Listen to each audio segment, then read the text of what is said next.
Welcome back to Between the Edits. My name is Grace, and today I am super excited. This will be a very fun podcast because I've got two guests for the first time for Between the Edits.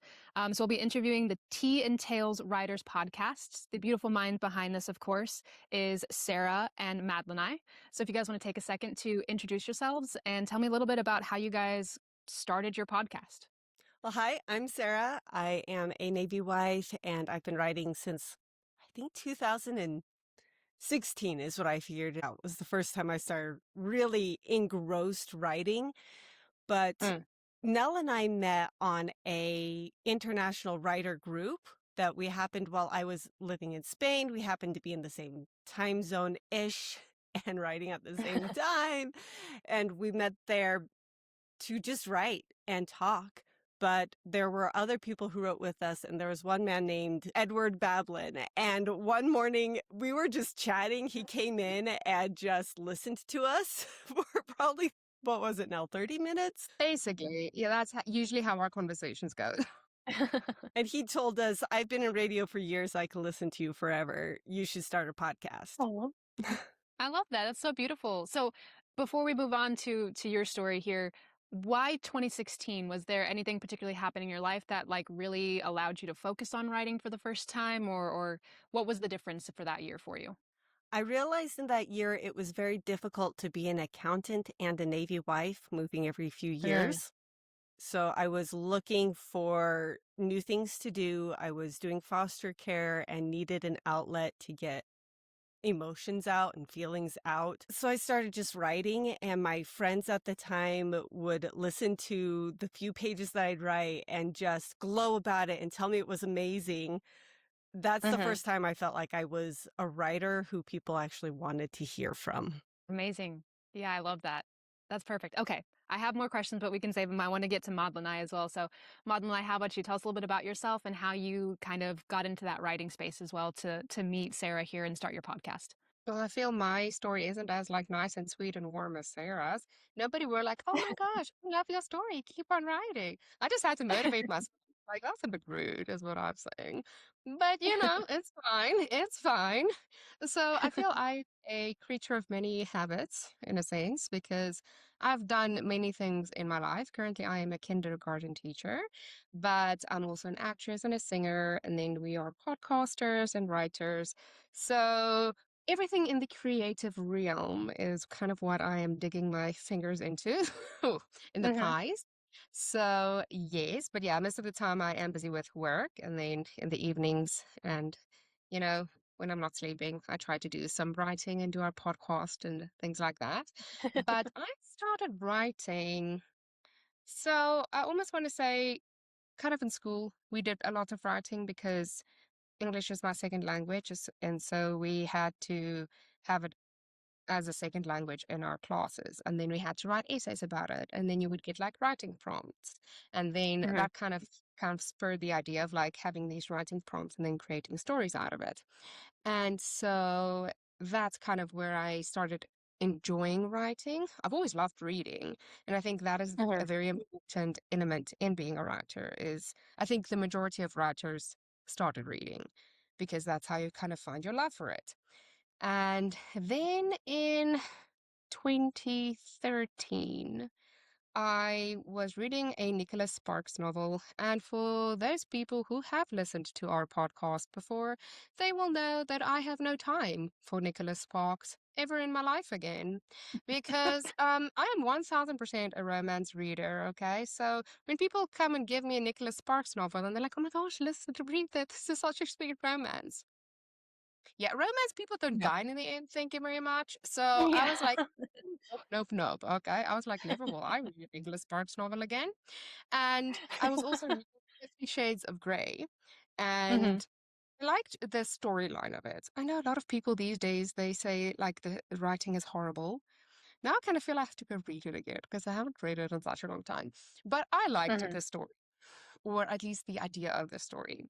And so then I was just like, you know what? I'm so fed up with stories not ending the way that I want it to end. So you know what? I'm just going to write my own story. And then it's going to end the way I want it to end. So that's kind of where my first novel came from in 2013. And then I kind of continued writing from there on. But then I went to go study theater, and then I actually started writing scripts. And so, Mm. and analyzing scripts and things like that. And so my writing continued just in a different form, in a different set. Right. Yeah. And then during COVID, I think that's where a lot of writer stories come from. During COVID, I started writing. But yes, Hmm. during COVID, I was like, well, what am I going to do with all this time sitting at home? So then I started writing a novel, and then I went to the Netherlands, and then I started writing another novel, and then I came to South Africa, and then I started writing another novel. And so that just kind of like tumbled into the 5 novels that I've already written. Amazing. So I actually there's a wonderful author. Her name is Erin Phillips. I don't know if you guys are familiar with her at all, but I interviewed her in season 1. I believe it's episode 4, but people should double check me on that. She also started off in playwriting. And so she was talking about how it was very interesting for her to learn how to write plays and then transition that into, because she had always like hobby written before, and like she would finish a book and like have her friends and family read it and all that kind of stuff. But she talked a good bit about how learning to write effective plays influenced how she wrote novels, not necessarily because they're the same, but because you get really good at, like, for instance, killing your darlings and those types of elements. You have to really do those for playwriting, and you have to be really intentional about your dialogue. So obviously writing a book is a little bit more, you can work more with the prose, less with the dialogue, but the dialogue is still very important. So she talked really about how those skills kind of translated into novel writing for her. And so I was curious if you had any kind of similar experiences when you were transitioning between the different writing styles. 100%. And what I have noticed was that every time that I wrote a novel and I gave it to beta readers, they would come back and they're like, this is so dead and empty. What's wrong with you? And so, because you're so used to when you write scripts, as you said, That's no, that's because intense feedback. no, but people want detail, detail, detail, detail Right. when you have Yes. a novel because you have so much more pages and word count that you can use when you do write novels Mhm, versus you kind of are limited when you do plays because mhm, nobody wants to do the Crucible. Thank you very much. It's 3 hours long. mhm, Like we have things to do, people to see, places to be. And so if you look at a majority of productions these days, the maximum would probably be 2 hours. And okay, Hamilton is an mhm. exception, but it's Hamilton. I mean, so yes, but when you do script writing, it is, as you said, based more on dialogue, which I do feel is my strong point, the dialogue because I was like, the actors, the directors, they kind of decide what the actions behind the dialogue is going to be. So you just basically, and even if you in scripts, I don't know if the two of you have written or read scripts before, but even in scripts, like it's like the short is like they're like he is standing at the table. But the Mhm. director could be like, yeah, not vibing with that. He's going to stand next to a pot plant. So even if you do write directions into your script, like the actors and the directors are going to do either the same or completely different things. And so then with writing, I really had to learn how to put meat onto my skeleton. Mm, And I really had to learn because listen, okay, so I love historical romance novels. I love it. But for the life of me, I'm just like, I do not need 7 paragraphs to tell me how this pillar looks. I'm like, I do not care. I really do not care. And so I'm just like, oh, which is what I want in my writing. And then people read it and they're like, yeah, but tell me, what does this plot plant look like? And I'm like, green? I'm like, what do you want from me? Like, use your imagination. And so then, yeah, kind of like a balance that I had to not give too much information, but also kind of trust reader. So, mhm. yes. Very cool. So, taking it back to kind of you guys met in this writing group, and there was another man in that group who was like, "I could listen to you guys. Like, you should do this podcast." How did you then decide that you wanted to focus your podcast on being very educational and resource based? Was it because there were questions that you guys had as you were, investigating your own writing and going along that journey, or what kind of made you want to focus on this specific aspect of the podcast? because we made mistakes. We made so many Mm, mistakes in our lovely beginning of answer. the journey.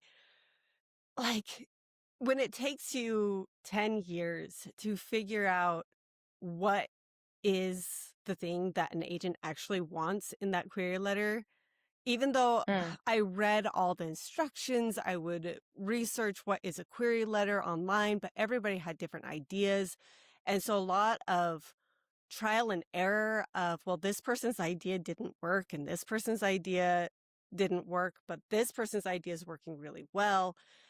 Just a lot of trial and error, a lot of burned bridges. And then before mm, I got to build bridges, I I told Nell one day, I'm like, what if we just told people the things we've learned in 10 years so they can start where we are and refine rather than going through all the resources that are kind of dead ends or don't have a lot to them, and give them the resources that really meant something and helped. mhm. That's amazing. And so that also kind of leads into one of the other questions I had for you guys, which is what are some of the things that you have learned in doing the podcasting that you've seen influence your own writing? We'll start with that. Ooh, that is a good question. Sometimes you know the questions, but then you still have to think about it. I'm like, how do I feel about this? So I would say I have learned that, like anything in life, there are ground rules, Mhm. but it doesn't mean that you necessarily have to confine yourself to those ground rules. Just because this industry says you can't mix genres, or just because this industry says nobody likes dolphin men right now, doesn't mean that I know. Listen, listen. Doesn't mean doesn't mean that there aren't readers out there who wouldn't read it. Mm, And there are so many voices, and especially when you get beta readers, like you have to be so particular in the, I almost want to say, advice that you take from mhm, those beta readers or the critique that you implement into your writing. Because, well, first of all, you don't want to lose your voice because after a certain time, when you just keep on taking people's advice, chances are good that you're going to lose the voice in your book. But mm, also, I think each of us started writing for ourselves. And if you keep on taking other people's advice and you keep on taking other people's critiques, then you're not writing for yourself anymore. And so, even if it's just one person that enjoys reading your book, I think your main thing should always just be like you're writing for yourself and you're writing for your own story. mhm, And so that's kind of main things that I took away from it. But then also, especially like with agents, I love learning from agents because each of them are so different in the way that they approach query letters, in the way that they mhm, approach taking on clients. And so you as the author can learn so much from an agent if you decide that you want to query that specific agent to be like, okay, this is what they are specifically looking for. And then you're like, okay, what is my vision for my writing? What is my vision for my career? And does it align with the agent? And mhm. yeah, so, and they also just give like some great advice. Like we have a guest coming up on our podcast. Can I say it, Sarah? I feel I should. I can, yeah. Go for So it. we have go for it. So we have Sarah Megabo, who's a literary agent from Megabo Literary. And oh my goodness, like she specifically focuses on debut authors. And the things that she told us, I never would have known in my whole life had I not spoken to her because she has such a different way of approaching her clients. It's such a different way of teaching them about this industry that other agents might not teach you. And so I think I've learned so much about the industry that I did not know before, which is just Mhm. mind blowing and so helpful to me myself. Because even though we started this podcast because we want to educate people and because we want to help people be better than we were when we started out, I still learn every single day from every single guest and every single topic that we are discussing. Mm. Beautiful response.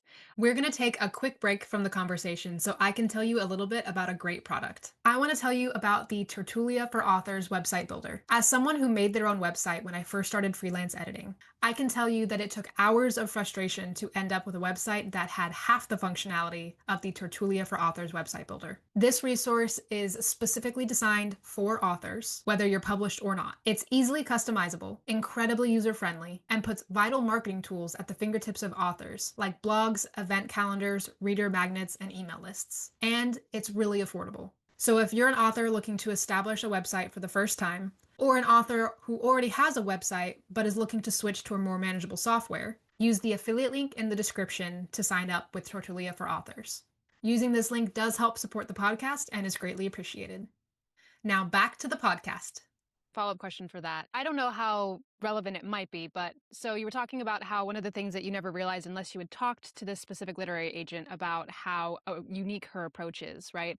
How much do you think that that has been influenced by self-publishing, that there are now more options maybe or varied options in traditional publishing because of the influx of self-publishing that we've seen, how they've maybe had to take more creative approaches in order to I don't know. I don't want to use the word compete, but to stay relevant among this rush we have of self-publishing as well. Do you want to Controversial take that, take. Sarah? I do.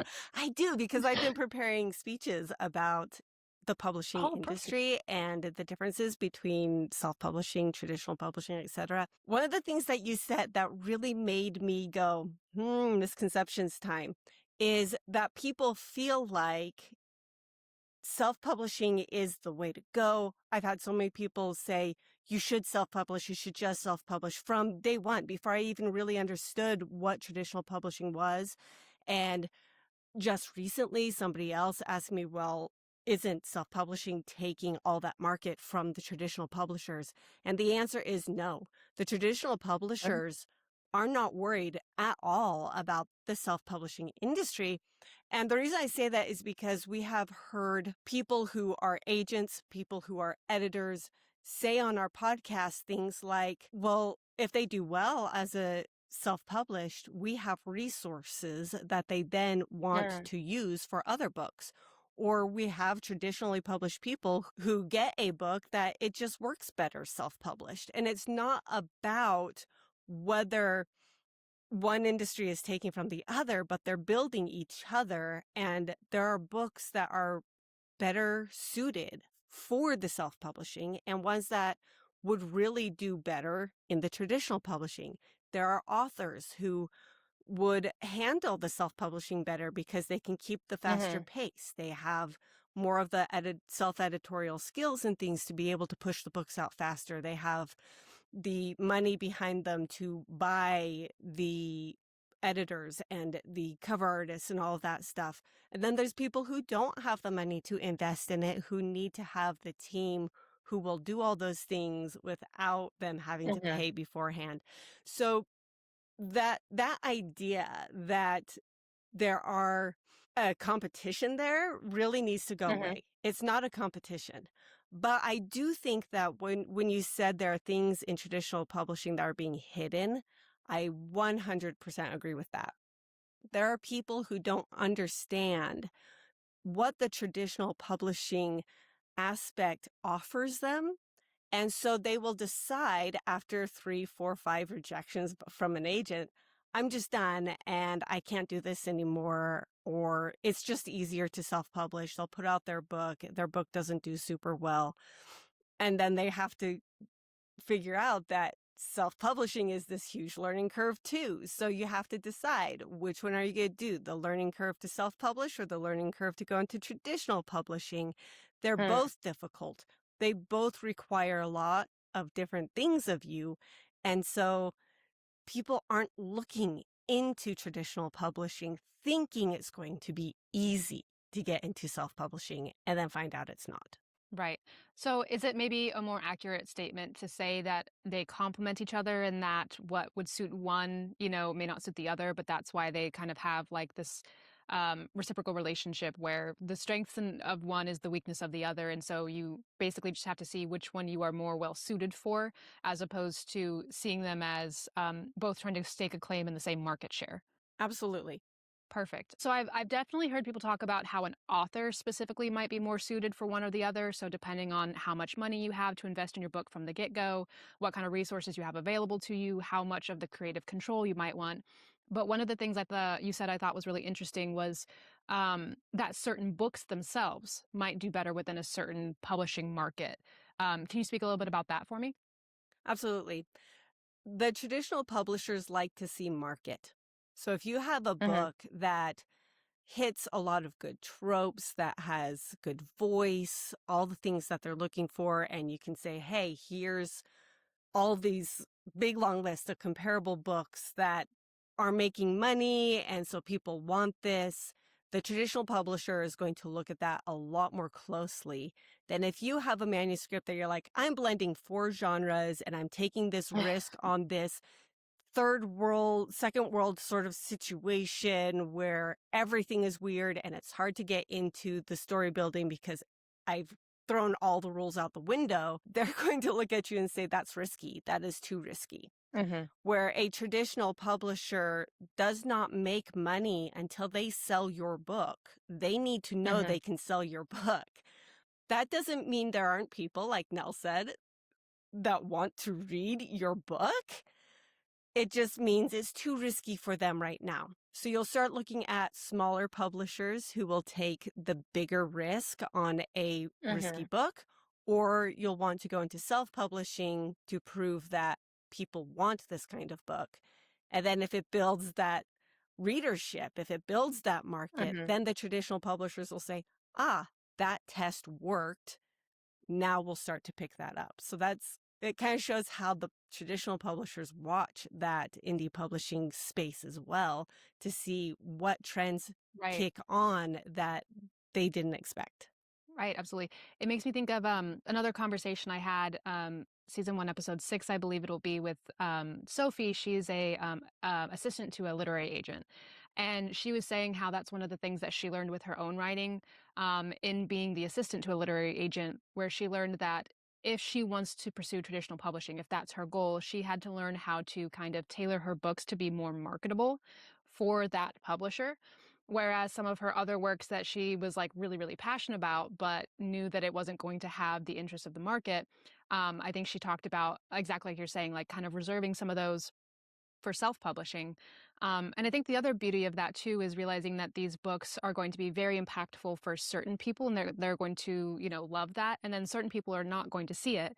And so kind of a very loose tangent back to the other thing that Madlené brought up, which was kind of how you look at handling feedback and critique from people and kind of saying, okay, does this serve me and my vision for the book and kind of what I wanted to bring out of it? What would you guys say is a good kind of standard for somebody when they're looking at feedback and they're looking at critique, being this is critique that I do want to take seriously and that I see the value in, and it doesn't conflict with my vision, versus this is something that I can see where the reader is coming from, but that does not serve me and my purpose for this book? Story time. So, Yay. happened. I will speak from experience. Okay. So, I was writing a book. I always call my books something. So, this was my Netherlands book because it played off in the Netherlands. And I edited a few times. I sent it out, I kid you not, to 12 beta readers. And I made changes about the comments that they had. And a majority of them had like minor comments. It's not like they had major like plotline problems or anything Hmm. like that. And I was like, okay, cool, this is fantastic. So then I have been taking a few courses about like how to query agents, and I was like, okay, well clearly I've sent it to numerous amounts of beta readers. I've edited it numerous times. I've learned how to craft my query letter and my synopsis and everything.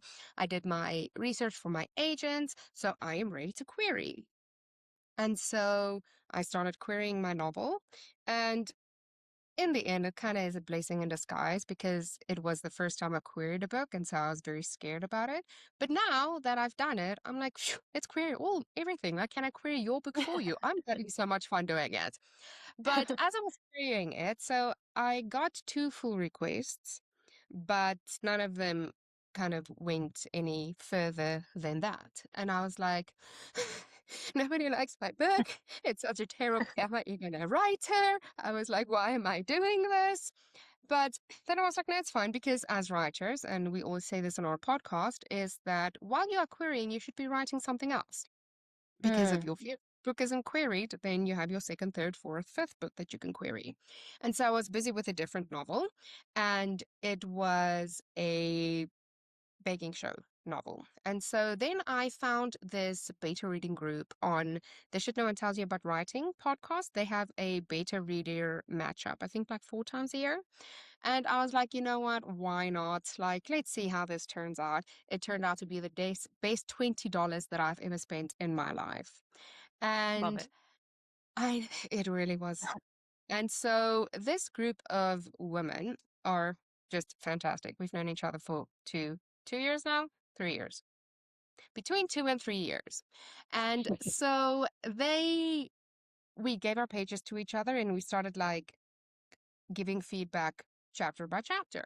And I was like, oh my gosh, like I really love what these women are saying about the book. I love how they perceive what I'm doing and that they're not afraid to give me, how can you say it? Like, give me critique without feeling bad about it Right. because they're like, we know you can do better, so be better, okay? Uh-huh. And so, but they do it with much love. So, that's why I keep talking to them. And so I just love the way that they gave feedback. And Mhm. then I gave them my Netherlands book because I was like, well, I'm curious to see why I didn't get as many full requests and why it didn't go further than just my two full requests that I had. And so then I started sending them the pages. I'm Listen, guessing they had some things to say. listen, if I thought I don't think like even breaking up with a 10-year boyfriend or girlfriend is as like devastating as these women were when they told me how terrible my book was. I was just like, pardon. So then I was actually in that moment, I was just kind of mad because I was Uh-huh. like, I literally gave this book to 12 people and none of them gave me the comments that these women gave me. And the comments that they gave me actually make so much sense. And it actually will make my story actually much better than it already is and give it much more depth, which I kind of did say earlier. Like my stories usually start out with skeletons and then I add in the meat. And so it was hard to hear, but because I know it comes from a good place, and Mm. because I know they want better for me, then I'm like, okay, yes, it's fine. I'll take the hits that you're giving me. But so all that just to say that one, I feel it's a vibe that you get from someone. Two, I think if you are confident in your voice and you are confident in the story that you want to tell, then the feedback that people will give you will not alter the main vibe of your story. Because there were Uh-huh. certain times where they were like, yeah, I don't like it. And I'm like, I don't give a flying fish. Like, this is staying. Because I was like, that's part of my character. And they're like, okay, Madlené, shoe. So I think there are certain things, and as Sarah and I have mentioned many times in our podcast before, is even with editors, like you as a writer, I think there is this illusion. Illusion. I don't feel that's the word. Is it an illusion? Sure. Perception? Let's go. Thank Illusion? you. There we go. Yeah. Misconception. Yeah. You look at you guys giving words over here. Thank you, word hippos.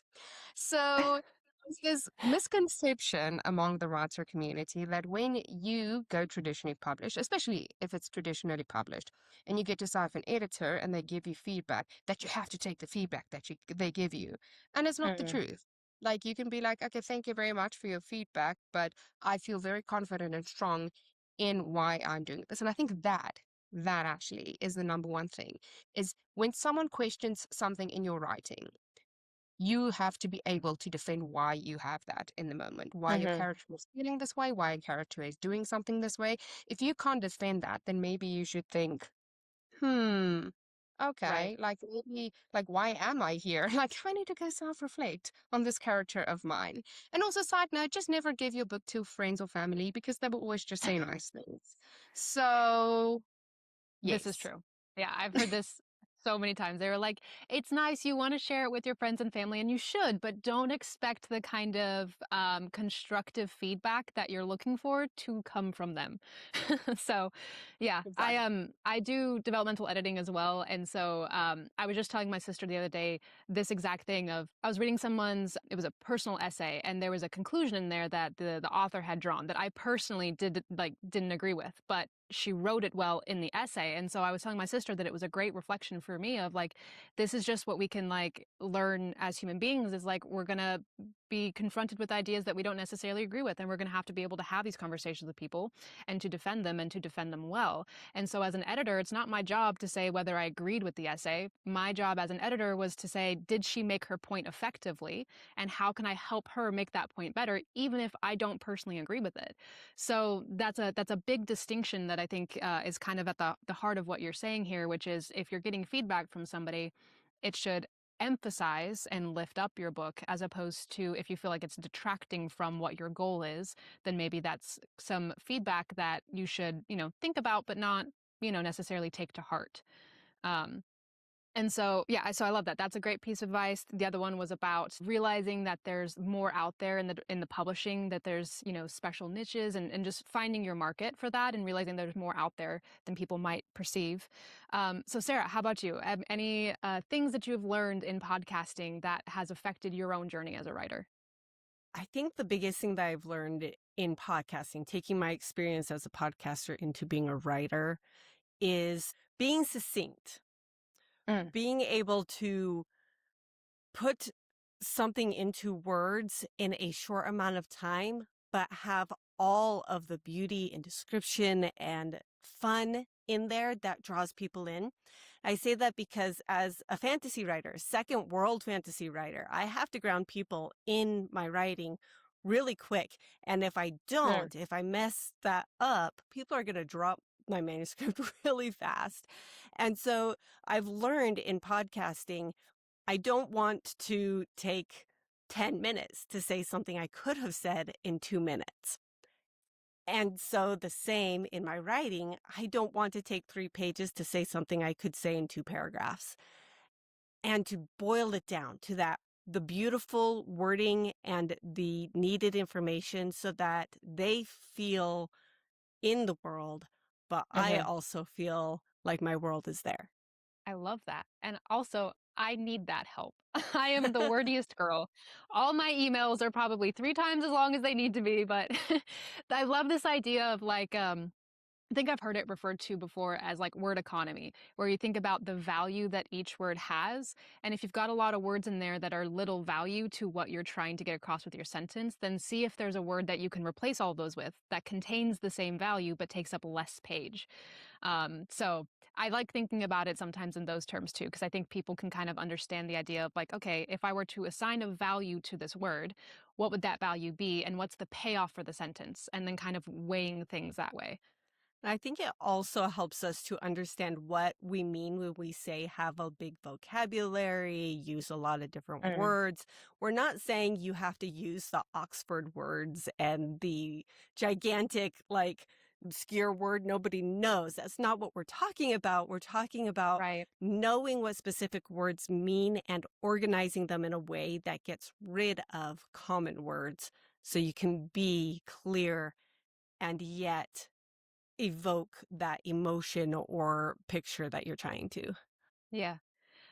Just because I just spoke it up, but it was the same essay that I was editing on before. And one of the things that we were trying to discuss was the author's voice. Was the author's voice consistent? And so I was describing to her, because again, I think another thing as an editor that I try to do very effectively is I want to give somebody my impression of their story. So what did I glean from it? What was the narrative? So that they know where I'm coming from. And so immediately we know that if I misidentified something about what they wanted in their story, the rest of my suggestions need to be qualified by that. Those suggestions may not be, applicable if I didn't get the intention of the piece. And so that's still valuable information that I didn't get that. But, it kind of qualifies the whole discussion at that point. So I was trying to describe her voice in this, and I was like struggling to find the right word of like what I wanted to impact. And so I went to the internet and I found a Welsh word that perfectly described the voice of the author, at least in my mind. And so I told her, I was like, you made me look up Welsh to be able to describe your beautiful voice, and I loved it. And so that's, yeah, like you sometimes you got to get creative, and you may not think that there's that word out there, and it doesn't have to be a long scary looking word. It could be a very simple word, but there's so much depth and meaning to words, and so if you can find those higher value words, exactly what you're talking about, you can be more succinct in your writing, but still have an impact that the reader can feel. I will also say this. So, because English is not my first language, I do sometimes use very interesting phrases in my writing when I do write. But I feel that that is kind of what makes me me Hmm. and what gives my books and my characters' voice. And so I think you can look at it in two kind of ways because I know many South African authors who get themselves American editors because they want their novels to have those American phrases and to have those American settings and all those things to make sure that it's right and not have yous and favorites and things like that, which is bonkers, but okay. I guess you don't need a you and favorite. And that is perfectly fine because that's how they see their writing, that's how they see their voice. But then for me specifically, I'm like, I want to use words like, well, slap me with a wet fish, because I feel like that brings out my personality or my character's personality or just the kind of like voice that I want to bring in throughout the novel. And I think so many times you have authors whose first language isn't English and they do Hmm. fear that people aren't going to like their writing because they don't understand their writing or maybe understand their voice. And Hmm. I want to tell every single person who is listening to this who might have that fear that, you know what, be true to yourself. Because, first of all, you do write for yourself. But then, secondly, the right people will find your book and they will love the writing that you make. Hmm. And I also think there's an argument to be made there for it introduces an audience that you may feel like it's not suited for to the cultural significance of what you're writing. So it's in a context in which they are feeling and understanding from what you're writing, but then there's a phrase in there that, you know, even if it's not perfectly translated, it gives you an idea of like, okay, in this culture, these are the things and the feelings that are associated with this context that the characters are in. So you can look at it that way too, is you're helping kind of create a cultural analogy almost by using the phrases that feel inherent to you, but maybe don't translate literally in English. Absolutely. Okay, so we're almost out of time here. I have two last questions for you guys. So the last one I wanted to ask before we wrap out with my favorite last question. Any misconceptions about podcasting? You guys have been doing this for, I think you're on season 4, maybe prepping for season 5, if I remember correctly. So you've been doing this for a while. What's something that you wish people understood more about being podcasters? Network, network, network, network, network. I feel like a lot of people want to go into, I may have said that too many times, but I just want to get that through because I feel like people want to jump in and do a podcast and think it's just me and the camera and I have to do my thing.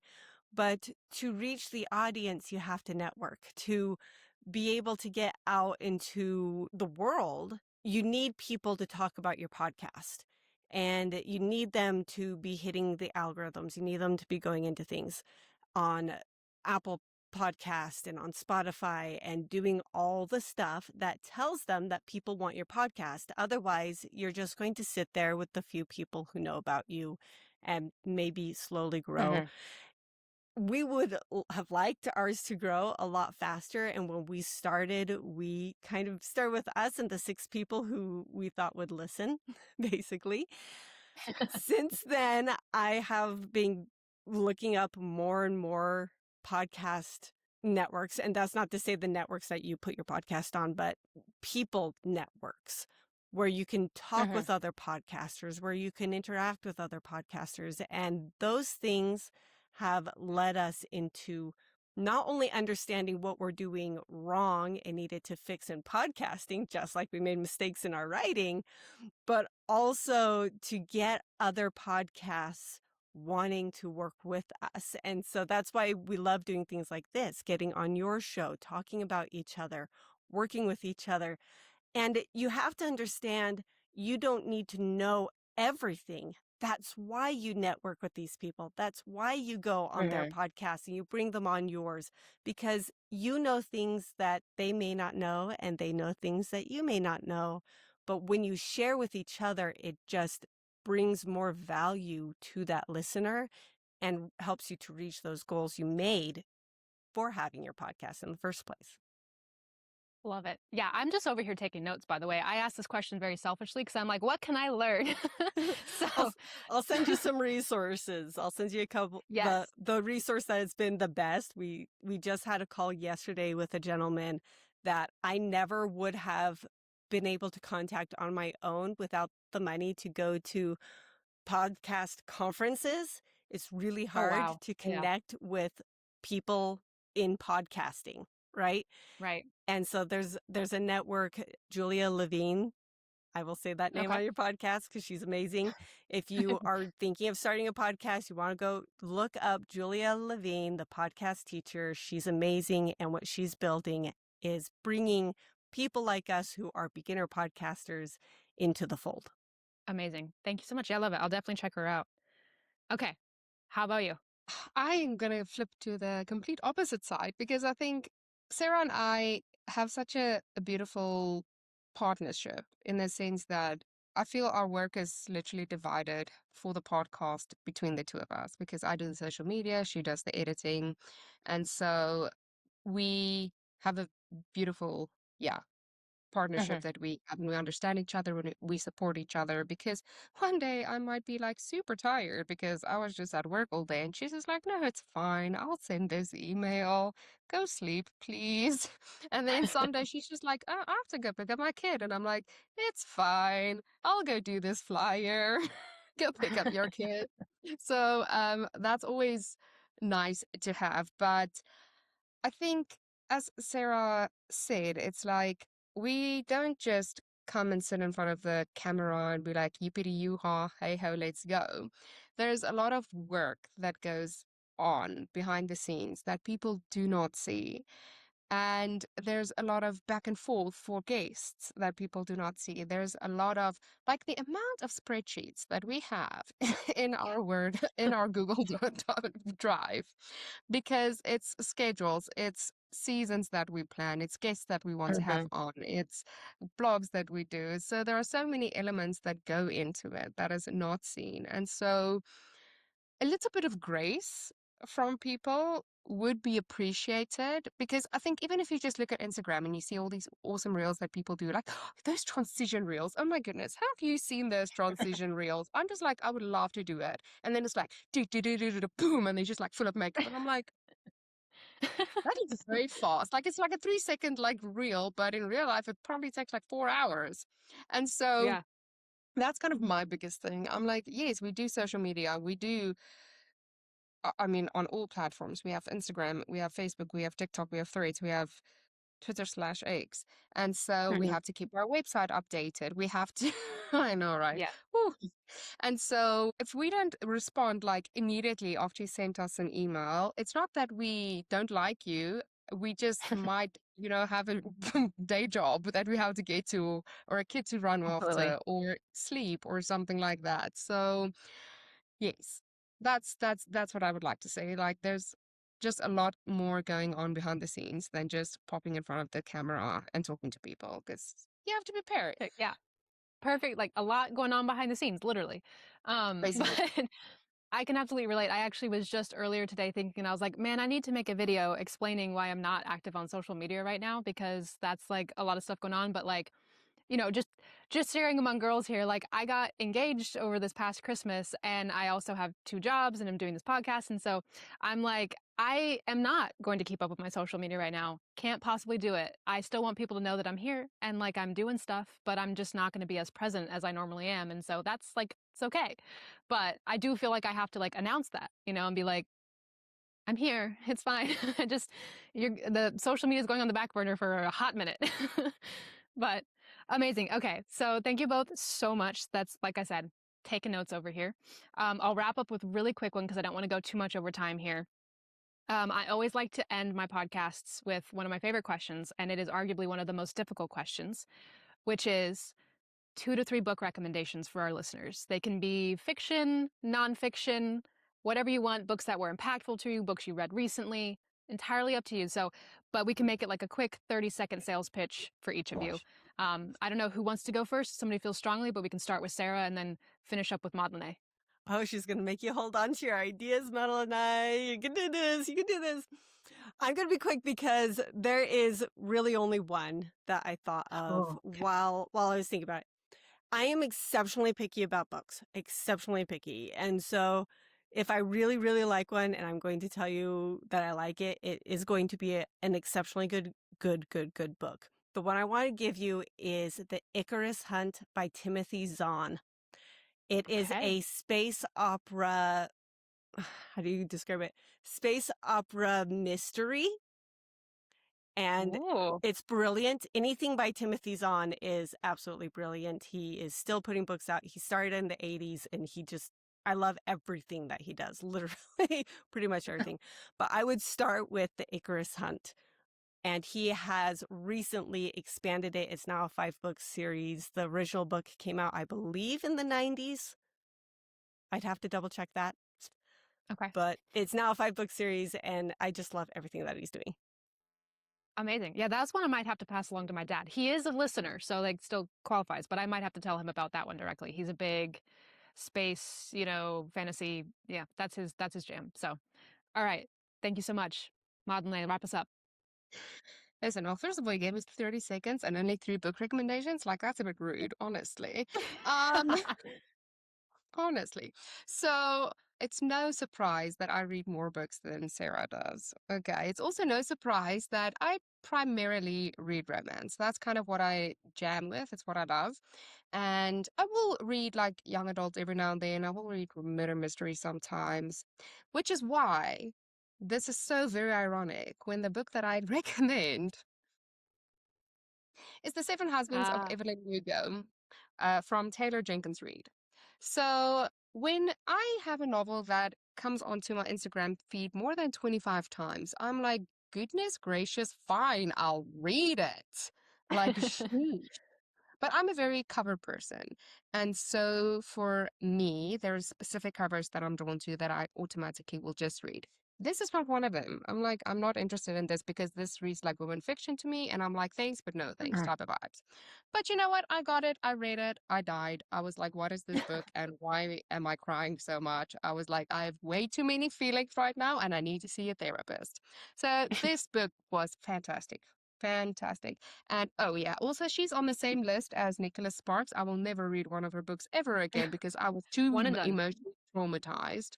It was one too many. Okay, never again. Because her writing is so good. That is the thing. Okay, second one. Ironically enough, it's also not a romance. Okay, psychological thriller. Okay. Verity from Colleen Hoover. So I read It Ends With Us from Colleen Hoover, and I was so emotionally scarred. I was like, I will never also read another Colleen Hoover book again. Thank you very much. And then this one came out, and I was like, okay, a lot of people are talking about it. And I was like, okay, it's fine. It's a psychological thriller, so not romance, so I won't be traumatized. Traumatized. Listen, listen. After I read this book, I stared at a wall for a week. I was like, what is happening right now? Mm-mm. It's why I don't like open endings. I was like, nope. And then, okay, so this I'm one is confused. a Are you very, trying to get people to read them or not to read them? Look, these are the she says mystery she doesn't novels. like it, and then all of her recommendations are the ones she doesn't like. It's, Exactly. it's amazing. She's exposing herself here, but I'm loving it. Okay, book number 3. Let's see which one Okay, traumatized you next. so the last one. So I came into January really not in the book reading mood. And one author who has always, and she has just proven it once more to get me out of a reading slump is A.K. McBride. So she is a South African author and she writes romance and she has different series that she has written. The most recent ones has been Billionaire Tropes, which, hello, love me some Billionaire Tropes. But I love her writing because I fell in love with, hello. I fell in love with writing because it was a break away from reality. And it was a love story that I wanted to have that I didn't have in reality. And it was just an easy read for me. And I think that is the main thing. Like, I love easy books. I don't want to stumble over words. I don't want to have to Mm. read a sentence 7 times to understand what's happening because then I can go take an English class. So reading for me is it's supposed to be fun, it's supposed to be easy, and it is supposed to have a happily ever after. Excuse you. But anyways, so her novels are just so sweet. It's so nice. And it's just like, oh, happily ever after. So I promise any A.K. McBride book that you can find your hands on, you will not be disappointed. Wonderful. Okay, I'm excited to add these to the list here. And I have also seen a couple of the ones that you mentioned. Like, I'm kind of in the same as you, maybe a little bit different in that, like, if I get recommended a book multiple times, I'm just like, no, I'm not gonna. so, I was so if thinking I keep about seeing it all over my like Instagram, or whatever, I'm just like, mm-mm. But- Yeah, so that's how I'm feeling about Heated Rivalry at this moment. I was like, I refuse to watch it. Thank you very much. Maybe in 10 years, but I refuse to watch it right now because people are going right, great. And I'm like, thanks, but no thanks. Mm. right. I'll be late to the game. I'll own that. I'll watch it later. But yeah. Perfect. Well, okay. Again, thank you both so much for being on. I had so much fun. I was so excited when you guys started interacting with my podcast stuff and I saw you guys. And anyway, so very happy to have you on to learn from you both your experience with the podcasting. And if you guys just go and like look at any of their pages, which we'll cover in a minute here, but if you go look at their website, they truly, truly, truly emphasize finding resources and building community. Like, you can go on their website and you can see like they have pages for the authors that they have already like worked with on their podcast and all these resources. And so do not sleep on the Tea and Tales Writers podcast, guys. It'll be so great for your writing journey. So where can people find you guys? I don't know which one of you wants to take the lead on this one, but just where can people connect? Sarah's like, that's So me. so if you want to follow us and you want to learn more about us and learn about the awesome guests that we have on and the topics that we are discussing, go follow us on Instagram, Threads, and Facebook at Tea and Tales Podcast and on Twitter/X and TikTok at Podcast Tea Tales. Wow, that was beautiful. So smooth. Alrighty. Thank you. Well, it's been such a joy. Thank you guys so much, and we'll see you in the next one. Thank Thanks you for so having much, us. Grace.